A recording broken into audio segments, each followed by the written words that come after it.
ചന്ദ്രകളഭം ചാർത്തിയുറങ്ങും തീരം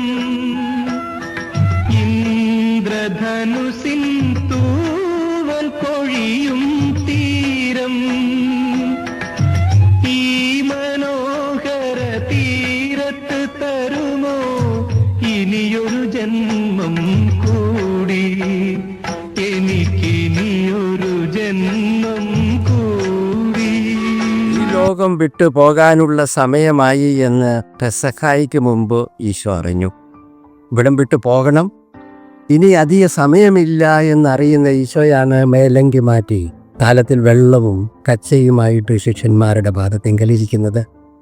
പെസഹായിക്ക് ക്രൂശിക്കപ്പെടാനായി കൈ ഏൽപ്പിക്കപ്പെടും എന്നറിയുന്ന ഈശോയാണ് ഭക്ഷണത്തിനിടയിൽ അപ്പമെടുത്ത് വാഴ്ത്തുന്നത്, കോപ്പയെടുത്ത് കൃതജ്ഞതാ സ്തോത്രം പറയുന്നത്. ഇതാണ് പ്രധാനം. ഇവിടം വിട്ടു പോകാനുള്ളതാണ്, ഇനി അധിക നാള് ഇവിടെ ഇല്ല എന്നുള്ള തിരിച്ചറിവ്.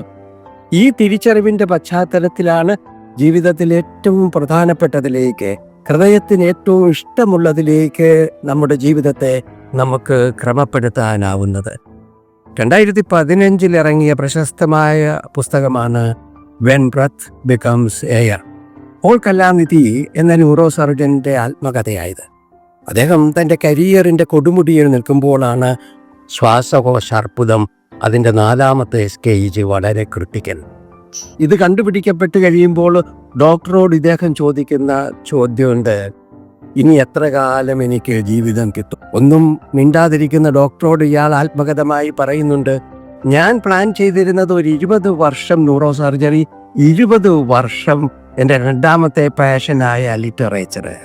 ഇനി എത്ര കിട്ടും എന്ന് വീണ്ടും ചോദിക്കുമ്പോൾ അദ്ദേഹത്തിൻ്റെ ഡോക്ടർ പറയുന്നു, എനിക്ക് ഒന്നും പറയാനാവില്ല എന്ന് അങ്ങേക്ക് അറിയാമല്ലോ. അപ്പോൾ വീണ്ടും അദ്ദേഹം പറയുന്നു, 2 വർഷം കിട്ടുകയാണെങ്കിൽ ഞാൻ ലിറ്ററേച്ചറിലേക്ക്, എഴുത്തിലേക്ക് തിരിയും. ഇങ്ങനെ എഴുത്തിന് പ്രാധാന്യക്രമം മാറ്റി നിശ്ചയിക്കുന്ന പോള് പിന്നീട് അവിടവും വിട്ട് ആത്മകഥ എഴുതുന്നുണ്ടെങ്കിലും ഭാര്യയായ ലൂസിയുമായിട്ട് ആലോചിച്ച് അതുവരെ അവർ മാറ്റിവെച്ചിരുന്ന പ്രാധാന്യത്തിലേക്ക് പോവുകയാണ്. ഒരു കുഞ്ഞിന് ജന്മം കൊടുക്കാൻ കാഡി എന്ന കുഞ്ഞ് ജനിക്കുക. 8 മാസം പ്രായമുള്ളപ്പോഴാണ് ഇയാൾ മരണക്കിടക്കയിലാകുക.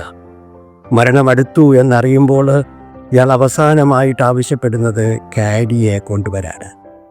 8 മാസം പ്രായമുള്ള കുഞ്ഞ് അവളെ നെഞ്ചോട് ചേർത്ത് ശിരസിൽ ഉമ്മ വെച്ച് തിരികെ കയ്യിലേൽപ്പിച്ചിട്ട് പോള് പറയുന്നത്, ഐ ആം റെഡി, പോകാൻ തയ്യാറായി എന്ന്. ഈ ലോകം വിട്ടു പോകാനുള്ള സമയമായി എന്ന് തിരിച്ചറിയുന്ന ഈശോയാണ് ഒരു ഫാമിലി മീലിലേക്ക് തിരിയുകയാണ്. പെസഹാ ഭക്ഷണം ഒരു പടിയും കൂടെ കടന്ന് ഏറ്റവും പ്രിയപ്പെട്ടവരുടെ കാല് കഴുകാനിരിക്കുക ഒന്നുകൂടെ ഇൻറ്റിമേറ്റ് ആയ പ്രവൃത്തിയാണ്. അല്പം കൂടെ മുന്നോട്ട് പോവുകയാണ്, പോഷണമായിട്ട് സ്വയം കൊടുക്കുന്നു പ്രിയപ്പെട്ടവർക്ക്, അതിലും ഇൻറ്റിമേറ്റ് ആയിട്ടുള്ള പ്രവൃത്തി. ഈശോയും ഈശോയുടെ പെസഹായും ആവശ്യപ്പെടുന്നത് പ്രധാനപ്പെട്ട കാര്യം ഇതാണ്. ഇവിടം വിട്ടു പോകാനുള്ളവരാണ് നമ്മൾ, ഈ ഭൂമി വിട്ടു പോകാനുള്ളവരാണ് എങ്കിൽ, ഇനി അധിക കാലം ഇവിടെ ഇല്ല എങ്കിൽ നിന്റെ ഹൃദയത്തിന് ഏറ്റവും പ്രിയപ്പെട്ടത്, നിന്റെ ജീവിതത്തിന് ഏറ്റവും സന്തോഷം പകരുന്നത്, നിന്റെ പ്രിയപ്പെട്ടവർക്ക് ഏറ്റവും ആനന്ദം പകരുന്നത്, അതിന് 1ാം സ്ഥാനം കൊടുക്കുക. ഈശോ കൃത്യമായിട്ട് അടയാളപ്പെടുത്തുന്നുണ്ട്, സ്നേഹമാണത്, ഞാൻ ഒരു കൽപ്പന നിങ്ങൾക്ക് തരുന്നു, സ്നേഹിക്കുക. ഖലീൽ ജിബ്രാൻ പറയുന്നത് ഓർത്തിരിക്കാം, സ്നേഹം പ്രണയം നിന്നെ മാടി വിളിക്കുമ്പോൾ നീ അതിനെ അനുഗമിക്കുക. കൊതി തീരും വരെ